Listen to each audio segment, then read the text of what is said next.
If your brain keeps sabotaging you every time you try to study, it's time to strike back. In this video, I'll show you how to force it into study mode with 5 hacks so stupidly simple they sound like a joke. And the best part? They work even if you're the laziest human alive. If you get distracted by air, you really need this. You start studying with the best intentions, notebook open, pencil ready, deep breath, and 10 minutes later, you're Googling whether SpongeBob is based on a real thing. It's not that you don't want to learn, you do, but your body locks up and your mind plays tricks on you. Suddenly, everything feels more urgent than studying. Cleaning your desk, checking old messages, fixing that one cable, anything but books. And the harder you try to force it, the louder your brain says no. It's like it's actively working against you. And then comes the guilt. That feeling that everyone's moving forward while you're just stuck. But here's the truth. Your brain isn't your enemy. It just wants comfort. And if you don't take control, it'll always drag you toward what's easy, not what matters. Now that you get the problem isn't you, it's how your brain is wired. It's time to flip the script. Not with insane effort or magical motivation, but with strategic tricks that use your brain's own weaknesses against itself. They're simple, but surgical. And once you start using them, you'll finally feel like you're the one in control. Hack 1. Bait study. Want to trick your brain? Start with something so easy it doesn't even notice, like opening the notebook and just writing the title. This taps into Freud's pleasure principle. If it doesn't hurt, the brain allows it. And before you know it, you're in flow. Hack 2. Interrupt trigger.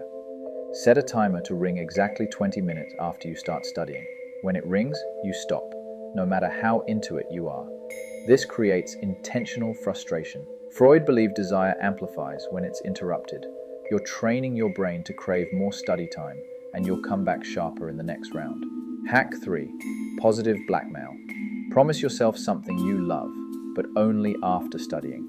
Like a snack that's locked until the timer hits. That internal tension between want and wait, classic id versus ego. And guess what? You're in charge of the battle. Hack 4. Full war mode. Before studying, kill every distraction. Phone, gone. Notifications, mute. Room turns into a CIA interrogation cell. This sensory lockdown channels pure focus. Freud spoke of the analytic setting, a safe, distraction-free zone. Same rules here. Hack 5. Entry ritual. Start every study session the same way. Same sound, same drink, same hoodie. It becomes a mental anchor. Freud saw repetition as psychic structure. The brain recognizes the pattern and switches modes. Studying becomes a triggered behavior. Freud saw human behavior as a constant negotiation between immediate desires and conscious control. His model of id, ego, and superego is basically this: raw urges, internal rules, and the mediator in between. When you use rituals, rewards, or distraction blocking, you're empowering the ego, the part that manages impulses without being overrun by them. By using these hacks, you're not just forcing your brain to study, you're forming a new mental pattern. Freud believed repetition shapes the unconscious, and that's exactly what these hacks do. Repeat stimuli until behavior becomes automatic. You stop fighting study and start flowing with it. If you like these hacks and want more strategies to outsmart your brain and crush procrastination, hit that subscribe button. Motivation was never the issue.